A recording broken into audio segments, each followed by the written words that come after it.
Y Dios le dio un sueño.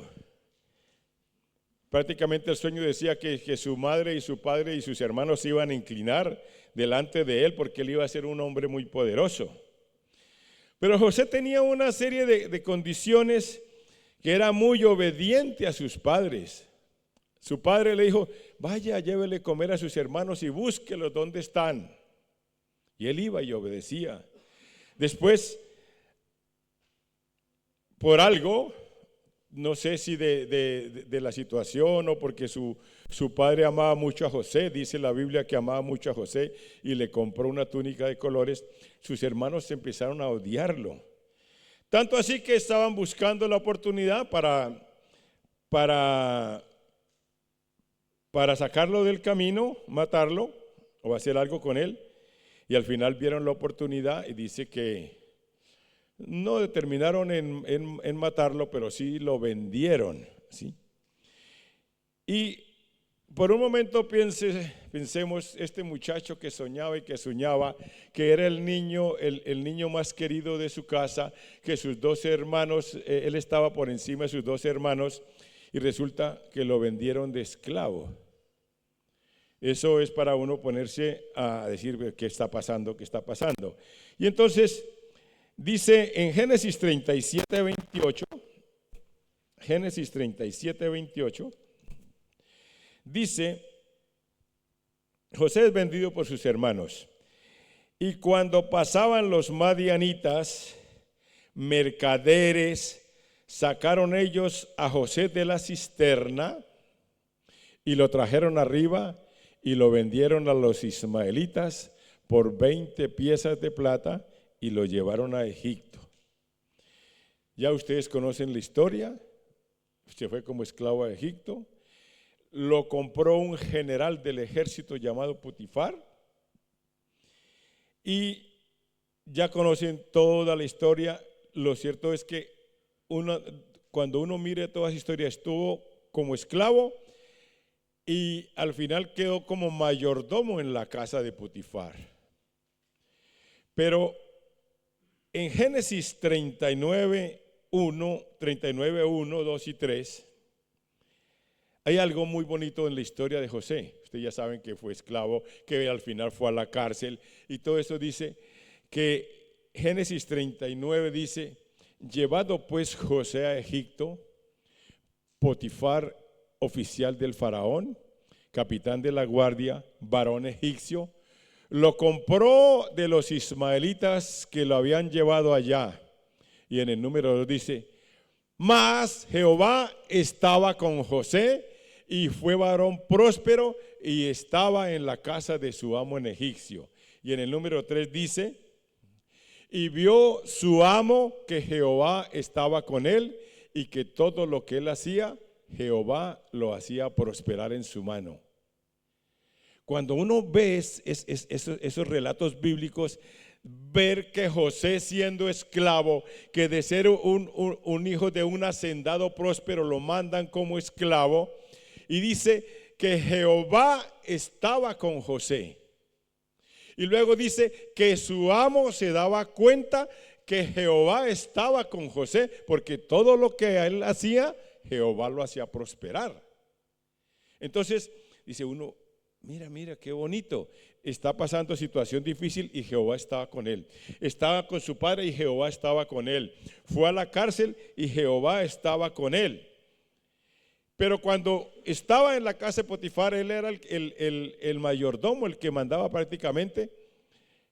Pero hay una cosa que nosotros debemos entender en esta historia.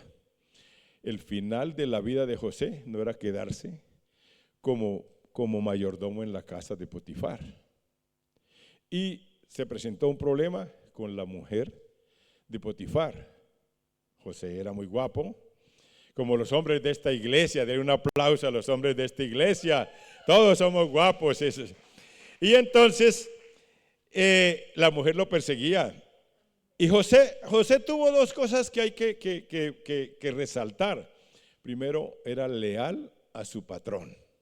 Dijo: yo no puedo acostarme con la esposa de mi patrón porque estoy haciéndolo mal. Y era leal a Dios. Sabía que si él se acostaba con la mujer que no era su mujer, que no era ni siquiera nadie, era la esposa de su patrón, iba a desobedecer a Dios. Y vino el problema gordo, que él, porque la mujer lo perseguía en la sala, en el comedor, en el patio, en la cocina, en todos los sitios lo perseguía, y él al final no aceptó las peticiones de esa mujer, y la mujer lo hizo llevar a la cárcel. Pero ¿qué pasó en la cárcel? Dice, Jehová estaba con José, y Jehová hacía prosperar todo lo que José hacía en la cárcel. Entonces, cuando yo veo eso, digo yo, cuando Dios está con nosotros, lo que nosotros hagamos, Dios lo hace prosperar. Amén. Vuelvo y se lo repito, cuando Dios está con nosotros, todo lo que hagamos dentro de lo correcto, dentro de su palabra, Dios lo hace prosperar. Y qué bonito. Y entonces dice que este hombre estuvo allí en la cárcel, pero el final de José no era la cárcel. Dios tenía un plan, tenía un proyecto con José. Y ya lo había dicho desde antes en sus sueños. Y dice que José, estando en la cárcel, también fue prosperado y era el encargado de todos los presos. Y hubo el problemita del sueño, que le interpretó el sueño al copero y al panadero. Y al final, después de haberle interpretado los sueños, le dijo al copero, acuérdate de mí. Y el copero se olvidó de José. Pero aún así José seguía íntegro hasta que pasó un tiempo y el rey, el faraón, lo mandó llamar para que interpretara sus sueños. Entonces, ¿qué nos enseña con esta historia? Que mientras nosotros seamos obedientes y mantengamos nuestra integridad, la bendición al final va a llegar. Amén. La bendición va a llegar, que hay que luchar. José estuvo pasando, no sé si 14, 15 años en este tema, esperando la bendición, desde que fue vendido hasta eso. Y al final, ¿qué pasó con José? Que él fue gobernador de Egipto y pudo bendecir a su casa y a su familia. Y dentro de esa historia, José llevó a toda su familia allí y resulta que su familia creció mucho y el pueblo de Israel creció mucho y al final fue esclavizado por el faraón, historia que ustedes ya conocen. Y al final Dios mandó a Moisés para que liberara al pueblo, lo llevara a la tierra prometida, porque desde Abraham venía la promesa, dice, los llevaré a una tierra que fluye leche y miel. Y con Jacob siguió la promesa, que los llevará a una tierra que fluye leche y miel, y Egipto no era la tierra que fluía leche y miel porque estaba siendo esclavizados. Y al final, después de tanta cosa, tanto problema, Dios hizo una serie de milagros. Ustedes conocen las 10 plagas. Todo era milagro, todo era milagro. Y había oscuridad en Egipto y en la tierra de Gosén había luz. Y había langostas y en la tierra de los israelitas no había langostas. El agua se convertía en sangre y en la tierra de los israelitas no. Milagros. Llegaron al desierto y antes de llegar al desierto le dijo Dios a Moisés, ¿por qué clama a mí? Abra el mar. Y abrió el mar y pasó todo el pueblo a secas. Y cuando los enemigos intentaron pasar, dice que el Dios Todopoderoso derrotó a los enemigos. De ahí la canción que los carros del faraón cayeron allí en el Mar Rojo. Todo eso lo había visto el pueblo. Cuando salieron de Egipto, las mujeres de los egipcios les dieron todas las alhajas, las joyas para que se fuera rico el pueblo y llevaban sus ganados. Era un pueblo bendecido. Y llegaron al frente de la tierra prometida. Se veía la tierra prometida. Es como cuando uno viene por la autovía y dice, ahí está Lucena. Allá veían la tierra prometida. Y entonces Moisés dijo, voy a enviar 12 espías a que reconozcan la tierra. y mandó 12 espías. Dice que de cada tribu envió uno, ¿sí? Y se fueron los 12 espías y duraron unos días allá mirando la tierra prometida, y volvieron los 12 espías. Y ahí es donde viene la historia de hoy.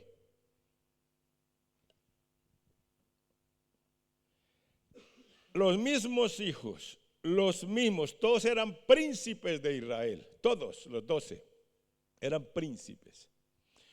Fueron a revisar, a ver la tierra prometida.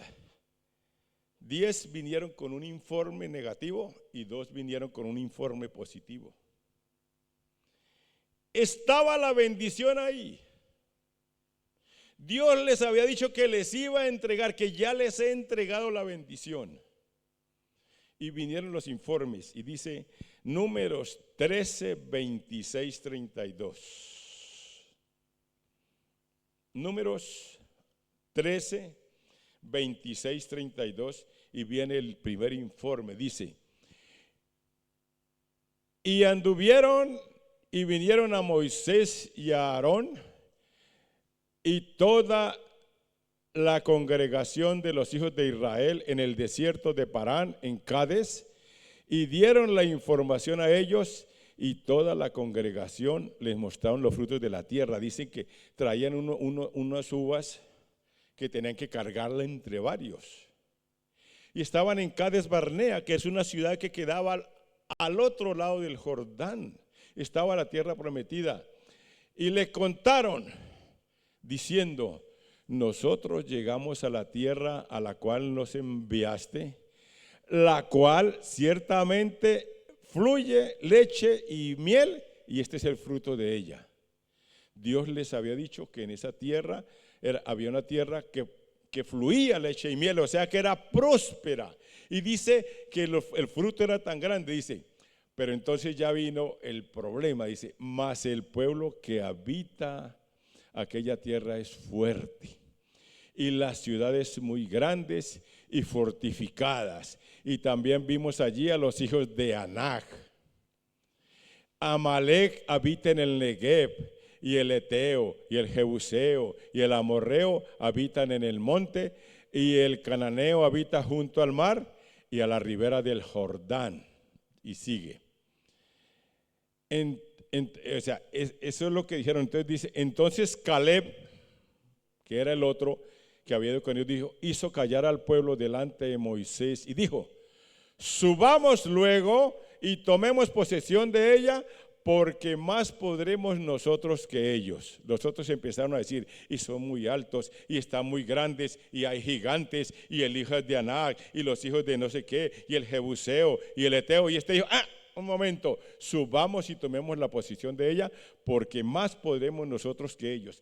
Caleb se acordaba del Dios que tenía. Los otros miraban solamente el problema. Vuelvo y se lo repito. Caleb sabía el Dios en el que confiaba, que hacía milagros. Pero los otros 10 solamente veían lo natural. Solamente veían gigantes, solamente veían problemas. Dice: mas los varones que subieron con él dijeron: no podremos subir contra aquel pueblo, porque es más fuerte que nosotros. Sigue.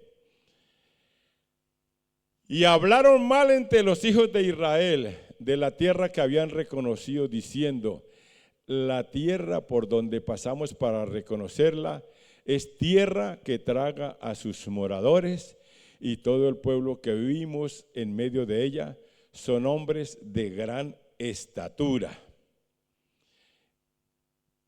Y también vimos allí gigantes, hijos de Anac, raza de gigantes, y éramos nosotros, a nuestro parecer, como langostas, y así les parecíamos a ellos.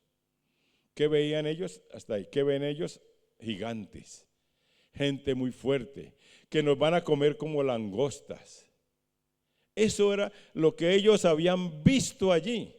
¿Por qué? Porque estaban viendo las cosas de una manera natural, pero ellos fueron y entraron a la tierra y vieron la bendición que Dios les había prometido. Dios les había dicho, la tierra fluye leche y miel, y allí ustedes van a ser bendecidos. Y ellas dieron lo contrario. El informe, entonces, dice, con esta situación desanimaron al pueblo, desanimaron a la gente. Y como el pueblo de Israel no hace sino quejarse, dijeron, esto no puede ser. Moisés, ¿usted por qué nos trajo aquí? ¿A que nos maten esos gigantes? Moisés, ¿usted por qué ha hecho eso con nosotros? Y iban a apedrear a Caleb. Y Moisés dice que se rasgó sus vestiduras. Y dice en el número 13:30, números 13:30, que es lo que ya vimos, dice, entonces Caleb hizo callar al pueblo delante de Moisés y dijo, subamos luego y tomemos posesión de ella, porque más podremos nosotros que ellos. Y en números 14:6 dice, y Josué hijo de Nun y Caleb hijo de Jefone, que eran los que habían reconocido la tierra, rompieron sus vestidos. ¿Qué pasa? Cuando en ese entonces romperse sus vestidos, decir, ¿qué están diciendo? ¿Qué estupidez están diciendo? No me lo puedo creer. ¿Cómo es posible? Dicen estos muchachos. Ustedes, después de que fuimos a ver la tierra, me van a decir que hay gigantes y que no podemos tomarla. Y entonces, y sigue lo siguiente, el número 7. Y hablaron a toda la congregación de los hijos de Israel diciendo, la tierra por donde pasamos para reconocerla es tierra en gran manera buena. Número 8.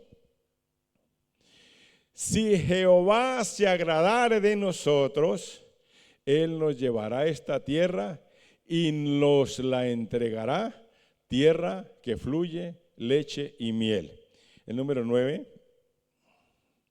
Por tanto, no seas rebeldes contra Jehová, ni temáis al pueblo de esta tierra, porque nosotros los comeremos como pan. Su amparo se ha apartado de ellos, y con nosotros está Jehová. No les temáis. Dos informes, los unos asustados, los otros llenos de miedo y quejándose y diciendo por qué nos trajeron, y los otros dijeron, nosotros vamos adelante, Dios nos los va a entregar y nos vamos a comer esos gigantes como pan. Cuando vemos esa historia, nos vemos también a la época de David. Dice que apareció un gigante llamado Goliat y salía todos los días, pum, pum, pum, manden uno a pelear conmigo. Y dice que todo el pueblo de Israel estaba asustado. Y cuando salía ese gigante, todos empezaban a temblar. Hasta que llegó uno que no estaba invitado a la pelea. Y llegó uno que se llamó David. Y dice, ay, a ese fariseo incircunciso yo lo voy a matar, porque ha desafiado al Dios de Israel, y lo derrotaré y le cortaré la cabeza. Uno pequeñito y un gigante grande. ¿Y qué hizo David? Preparó sus armas y derrotó al gigante Goliat. Pero el pueblo allí estaba asustado, y dice que empezaron a murmurar, a desmotivar, a desmoralizar a todo el pueblo de Israel. No entremos, son muy grandes. No entremos, ellos son como langostas, nos van a comer. Mejor devolvámonos a Egipto. Y empezaron otra vez con su historia de devolverse a Egipto. Estaba la bendición ahí. Tenían la bendición ahí. Y la historia muestra que sí es posible tomar la bendición, no por sus fuerzas, sino con el favor de Dios. La historia muestra que esas personas que le creyeron a los espías malvados, ninguno entró a la tierra prometida. Perdieron la bendición. Dice en Números 14:23.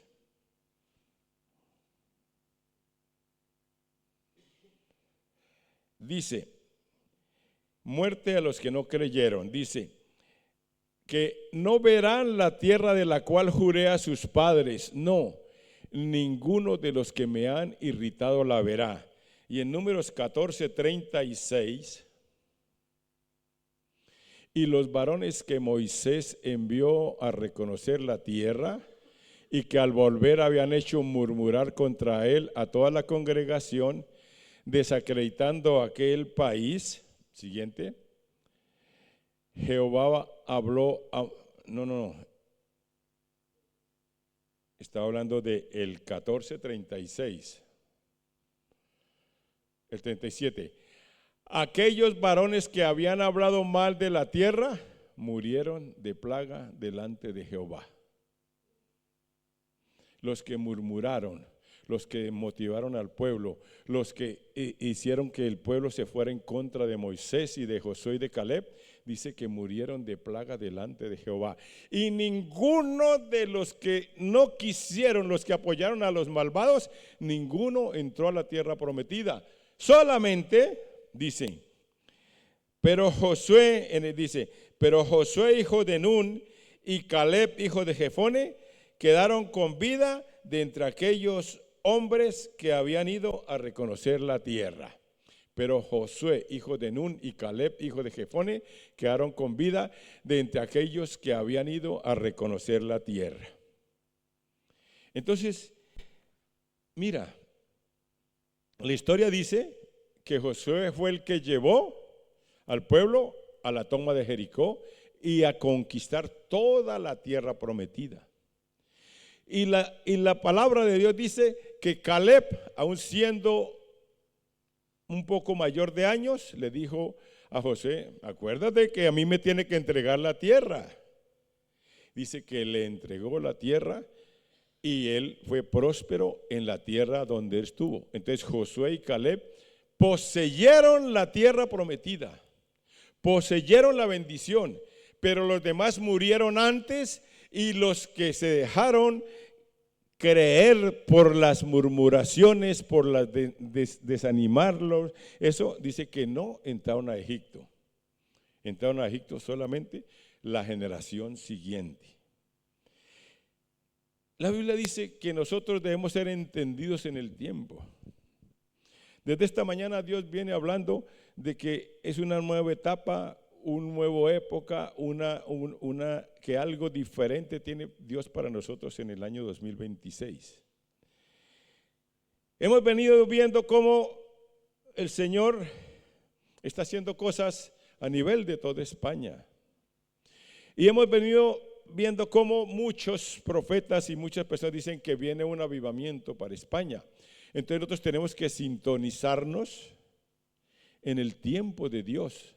Saber que el tiempo de la bendición es hoy, no ayer, ni antier, ni dentro de 10 años. El tiempo de la bendición es en el año 2026. Y que viene una bendición para usted y para su familia. Y que viene una bendición que usted tiene que trabajarla. Vuelvo y digo, Dios no es como Papá Noel ni como los Reyes Magos que tiran dulces y peluches y todo para que todo el mundo lo coja.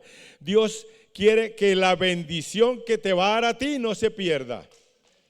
Dios quiere que la bendición que nos va a dar la sepamos usar sabiamente para ser bendecidos. Yo, mi casa, mi familia y nosotros para que seamos bendición en Lucena.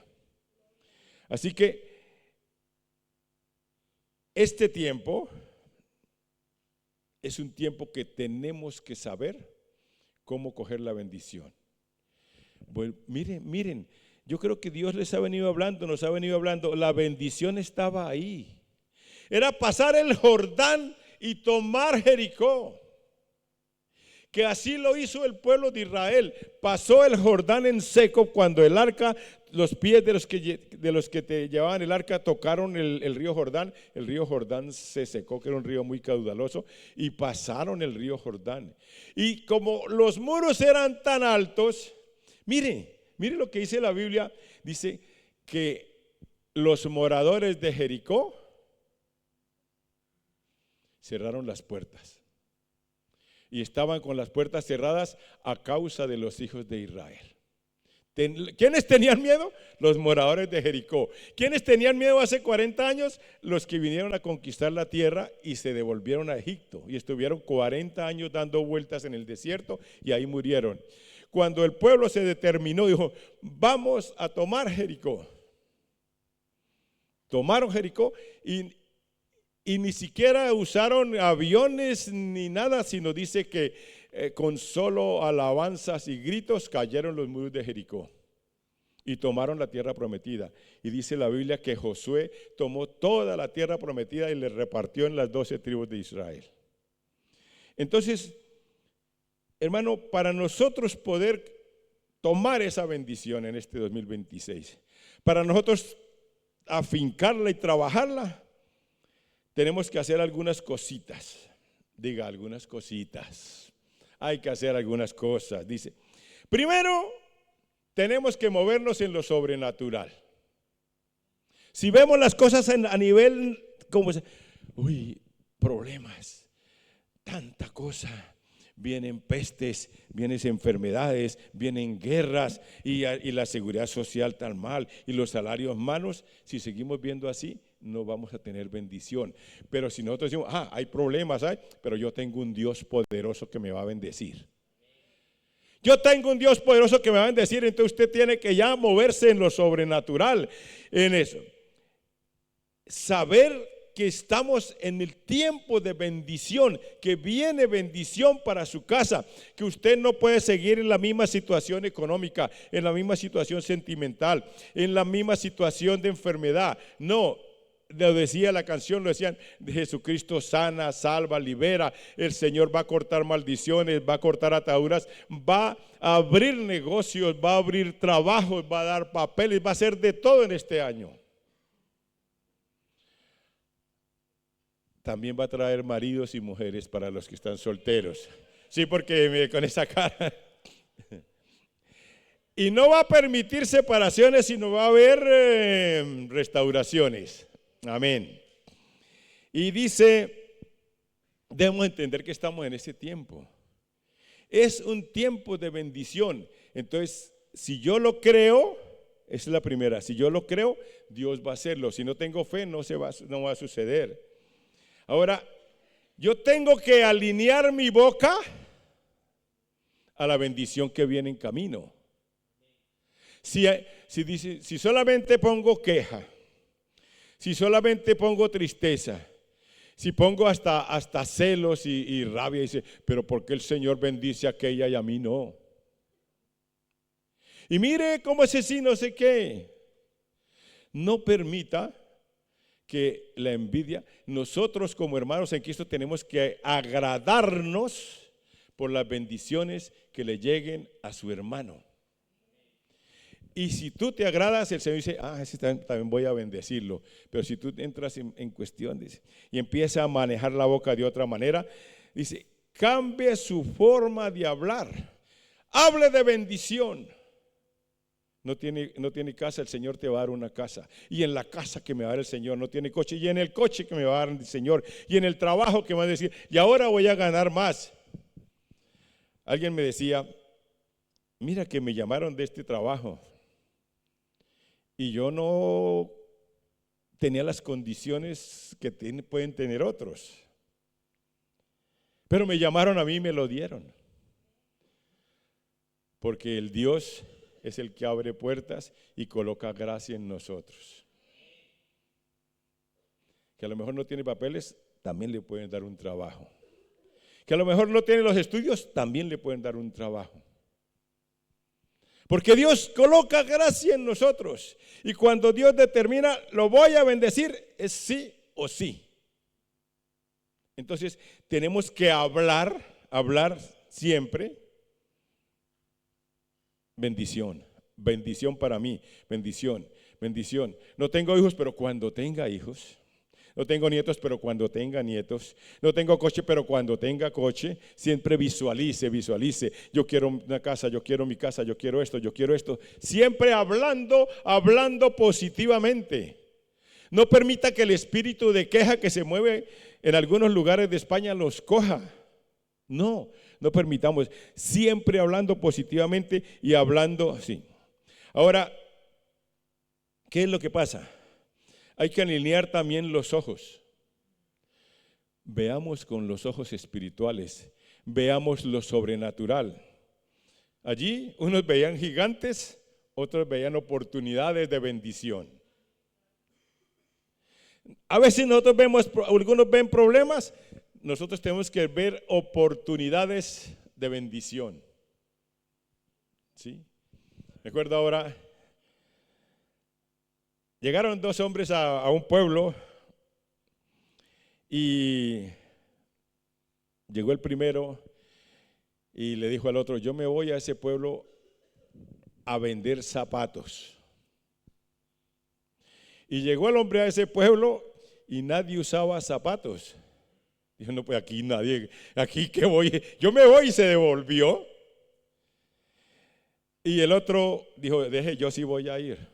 Y se fue al mismo pueblo y convenció a todo el pueblo de la necesidad de usar zapatos. Y vendió los zapatos y siguió vendiendo zapatos. Entonces, los problemas, las situaciones adversas, tenemos que convertirlos en oportunidades para salir adelante, para crecer, para ser bendecidos. Tenemos que convertirlo en eso. ¿Y cómo? No veamos las cosas como lo vieron los de Israel. Veamos las cosas de manera diferente, a la manera de Cristo. Con ojos de águila, con fuerzas de búfalo. Otro punto es: no permitamos que el miedo nos coja. Cuando el miedo coge a las personas, las paraliza. Ay, este negocio, no, porque me va a ir mal. Ese trabajo, no, porque a lo mejor a mí no me reciben. Y empieza el miedo y dice: no. Y entonces el miedo paraliza a las personas, y eso fue lo que le sucedió al pueblo de Israel. Entonces, cuando tú tengas miedo, activa tu fe. Activa tu fe. Todo lo puedo en Cristo que me fortalece, y Dios me va a bendecir, y más son los que están conmigo que los que están contra mí. Y empieza a profetizar sobre su vida. No permita que el miedo lo vuelva. Y